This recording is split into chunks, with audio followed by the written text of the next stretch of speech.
বুঝতেই পারলে কোথায় যাচ্ছি। আজকে গেছিলাম মেলা।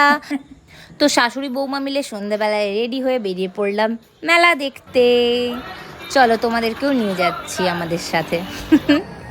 জানো তো আজকে ছিল রাজবেশ, তো ভিড়টা স্বাভাবিকভাবেই একটু বেশি ছিল অন্যান্য দিনের চেয়ে। চলো তোমাদেরকে দেখাই আজকে প্রভুকে দেখতে কেমন লাগছিল।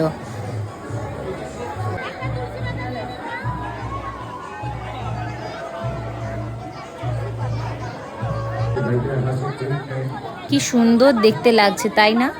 তোমরা সবাই দূর থেকেই প্রণাম করে নাও। জগন্নাথ দেব তোমাদেরকে অনেক অনেক আশীর্বাদ করুক। জয় জগন্নাথ।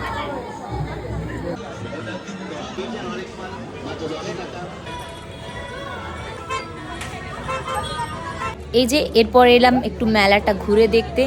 বৃষ্টি হয়ে হয়ে প্রচণ্ড পরিমাণে কাদা হয়ে গিয়েছে। এই খেলনাগুলো দেখে কি কিনতে ইচ্ছে করছিল, কিন্তু খেলার বয়স তো আর নেই। যাই হোক, এটাতেও চাপতে ইচ্ছে করছিল, বাট মনকে সান্ত্বনা দিয়ে চলে এলাম। ঘরে এসে খেলাম একটা কেক আর পানির টিক্কা রোল। আর দেখো এগুলো কিনলাম, এটা শিব ঠাকুরকে স্নান করানোর জন্য, এই পাথর বাটির, আর এগুলো আমাদের নিজেদের জন্য। চলো আজকের ভিডিওটা এতটা ভালো লাগলে লাইক করে দিও। Bye bye.